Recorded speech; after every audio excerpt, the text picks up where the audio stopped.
देखिए, दिल्ली में सरकार बनी है हमारी और मुझे बड़ी खुशी है इस बात की। और दिल्ली की जो जनता का जनादेश है, वो पहले आ जाना चाहिए था। पर चलिए, देर आए दुरुस्त आए, अच्छा हुआ।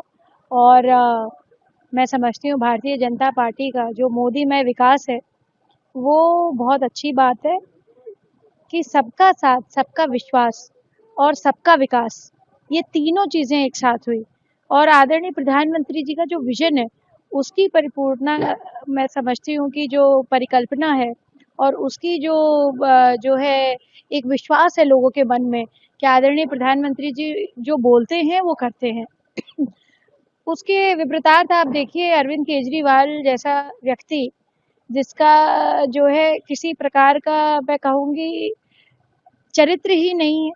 हमेशा उन्होंने झूठ बोलने के अलावा कुछ नहीं करा और लोगों को झूठे झांसों में बांध करके बेवकूफ़ बनाने का काम किया हमेशा।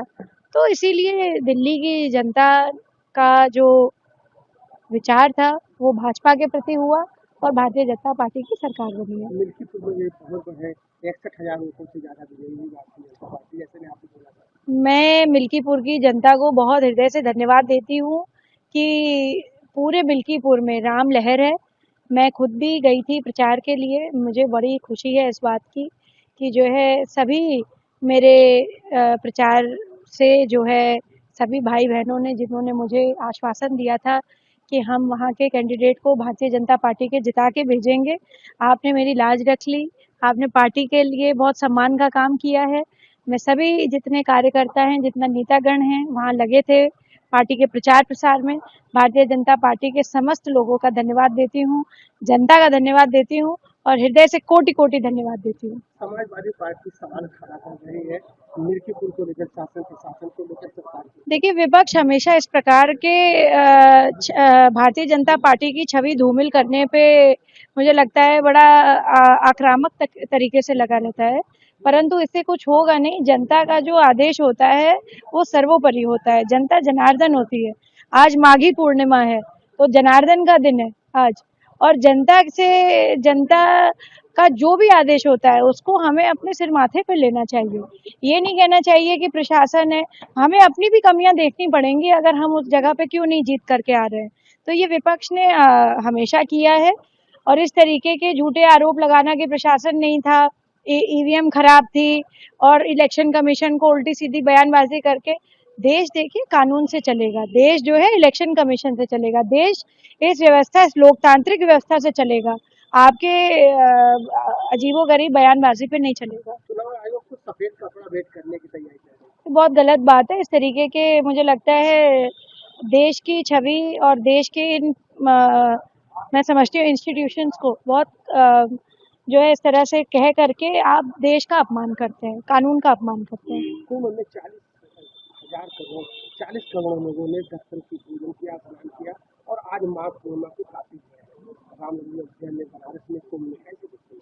ये देखिए सनातन का के लिए बड़ी गौरव और हर्ष की बात है, बड़े हमारे लिए बड़ी विचार की बात है कि इतना जो है परचम रामलला का फैल चुका है कि अयोध्या में जो है लोग पूरे देश से नहीं अपितु विदेशों से लोग आ रहे हैं दर्शन करने। प्रयागराज कुंभ में मैं सभी को कहूँगी कि कुंभ जो है तीर्थों का राजा है और जो है प्रयाग भूमि पर है, तो ये तो देखिए सबको जाना ही है, आस्था का विषय है और सब लोग इतना अच्छे से सुचारू रूप से दर्शन कर रहे हैं। प्रशासन पूरी मुस्तैदी के साथ लगा हुआ है। मैं नमन करती हूँ योगी सरकार को, यहाँ की पुलिस को, प्रशासन को। और देखिए गलत बात आलोचना करने बहुत बड़ी वो नहीं है बात कि आप आलोचना करना शुरू कर दें। आप एक बार उस भीड़ में खड़े होकर के दिखाएं, जो हमारे पुलिसकर्मी हैं उनके साथ जो है खड़े होकर के ये दिखाएं कि वो भीड़ को कैसे मैनेज कर रहे हैं, क्योंकि वो भीड़ है ही नहीं, वो तो भक्त हैं सब। उनके मन में माँ गंगा त्रिवेणी में नहाने का जो एक जो है कह लीजिए उत्साह है, जो दर्शन करने का अक्षय वट से लेकर के हनुमानगढ़ी तक जो उनके अंदर उत्साह है, उस उत्साह के साथ साथ प्रशासन कैसे कंट्रोल कर रही है उन भक्तों की आम जनमानस को, ये अपने में एक बहुत मुझे लगता है बड़ी बात है। और इसकी आलोचना करने से नहीं, वहां जा करके सभी लोग मैं कहूंगी कि कुंभ में स्नान करें और सभी लोग जो है पुण्य प्राप्त करें। कुंभ को लेकर के भी तरह तरह की बात आ रही है, बता रहा है कि प्रशासन बता रहा है, बजट नहीं दिया गया है।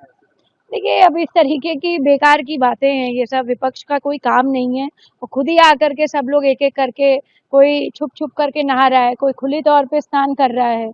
तो इस तरह से देखिए, कहना ये गलत बात है। मैं सबसे कहूँगी कि अपने इन विचारों से अगर आप छुट्टी पाना चाहते हो, कुविचारों से, तो जो है आइए त्रिवेणी में स्नान करिए। जी। 2027 कैसे रहेगा? भारतीय जनता पार्टी, वो जो अटल जी कहे गए कि जो है अंधेरा छटेगा और जो है सूरज खिलेगा, कमल खिलेगा।